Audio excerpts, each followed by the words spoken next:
السلام علیکم ورحمۃ اللہ وبرکاتہ۔ امید کرتی ہوں ویورز آپ سب خیریت سے ہوں گے۔ آج ہم ہجرت حبشہ اولیٰ اور ثانیہ کے بارے میں پڑھیں گے۔ گزشتہ لیکچر میں ہم نے پڑھا تھا کہ کفار مکہ نے آپ صلی اللہ علیہ وسلم اور آپ کے اصحاب پر بہت ظلم اور ستم ڈھائے، اور یہ سلسلہ جاری تھا کہ نبوت کے 5ویں سال یہ سلسلہ بہت انتہا پکڑ چکا تھا۔ تو آپ صلی اللہ علیہ وآلہ وسلم نے اپنے اصحاب سے حبشہ کی طرف ہجرت کرنے کا حکم دے دیا۔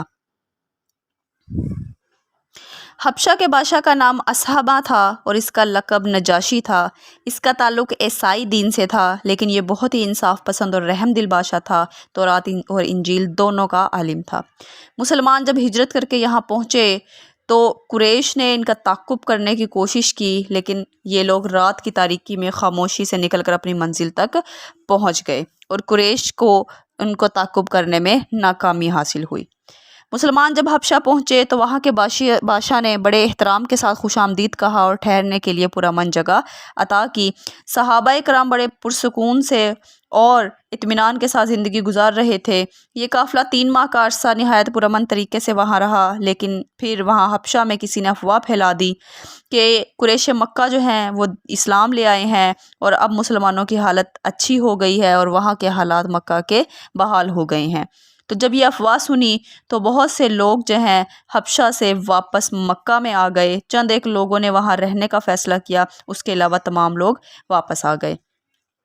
حبشہ کی طرف ہجرت کرنے والے اس قافلے کی تعداد 12 مرد اور 4 عورتیں تھیں، اور اس کی قیادت حضرت عثمان بن عفان رضی اللہ تعالیٰ عنہ اور ان کی اہلیہ حضرت رقیہ رضی اللہ تعالیٰ عنہ، جو کہ رسول اللہ صلی اللہ علیہ وآلہ وسلم کی لخت جگر ہیں، فرما رہے تھے۔ اس قافلے میں ٹوٹل 12 مرد تھے اور 4 عورتیں تھیں۔ تو وہ لوگ جو افواہ سننے کے بعد واپس آ گئے تھے ان میں حضرت عثمان بن مظعون بھی تھے۔ ان کو ولید بن مغیرہ نے پناہ دی تھی، اور کسی نہ کسی نے مکہ میں پناہ دے ہی دی تھی، لیکن حضرت عبداللہ بن مسعود کو کسی نے پناہ نہ دی۔ وہ بغیر پناہ کے مکہ میں تھوڑے دن ٹھہرے اور اس کے بعد دوبارہ سے حبشہ چلے گئے۔ خیر، اس کے بعد دوبارہ 7 نبوی میں مسلمانوں نے پھر سے حبشہ کی طرف ہجرت کی، تو وہاں پر مسلمانوں کی تعداد جو ہے اس وقت 100 کے قریب ہو گئی تھی، کیونکہ دوسری ہجرت میں مسلمانوں کی تعداد 18 یا 19 عورتیں اور 82 یا 83 مرد تھے، اور اس قافلے کی قیادت حضرت علی رضی اللہ تعالیٰ عنہ کے بھائی حضرت جعفر بن ابی طالب کر رہے تھے۔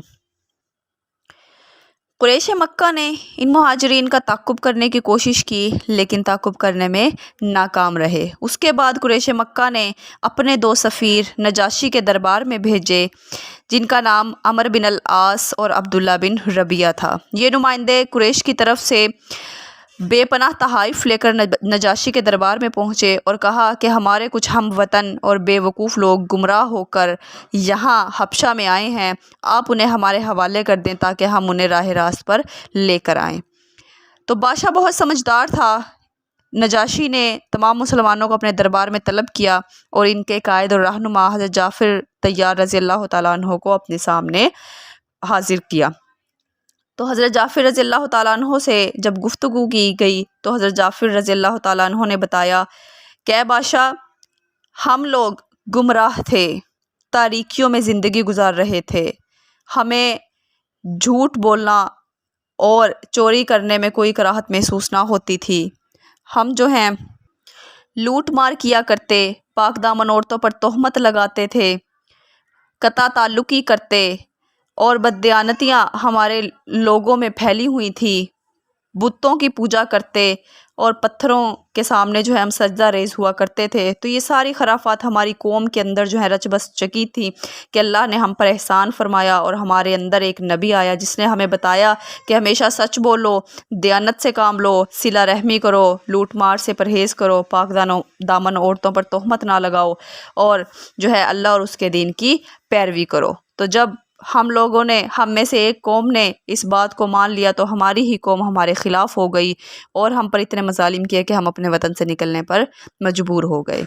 پھر حضرت جعفر طیار نے نجاشی کے سامنے قرآن مجید کی تلاوت کی، سورۃ مریم کی کچھ آیات سنائیں، جسے سن کر نجاشی کی آنکھوں میں آنسو جاری ہو گئے اور فرمایا کہ یہ تو ویسا ہی کلام ہے جیسا کہ اس سے قبل حضرت عیسیٰ علیہ السلام پر نازل ہوا تھا۔ اس وفد نے ایک آخری چال چلی اور کہا کہ اے بادشاہ، ذرا آپ ان سے پوچھیے، ان مسلمانوں سے، کہ یہ آپ کے حضرت عیسیٰ علیہ السلام کے بارے میں کیا رائے رکھتے ہیں۔ تو اس پر حضرت جعفر طیار رضی اللہ تعالیٰ عنہ نے فوراً جواب دیا کہ قرآن کہتا ہے کہ حضرت عیسیٰ علیہ السلام خدا کے بندے اور اس کے رسول ہیں، جو کہ کنواری مریم کے شکم سے پیدا ہوئے بغیر باپ کے، اور یہ خدا کی قدرت کا نشان بن کر پیدا ہوئے۔ تو اس پر نجاشی بہت متاثر ہوا، قریش مکہ کے تحائف انہیں واپس کر کے دربار سے نکلوا دیا اور مسلمانوں سے کہا کہ جب تک آپ چاہیں آپ میری سلطنت میں امن اور سکون کے ساتھ رہ سکتے ہیں۔ تو اس طرح مسلمان حبشہ کے اندر کچھ عرصہ سکون سے گزارنے لگے۔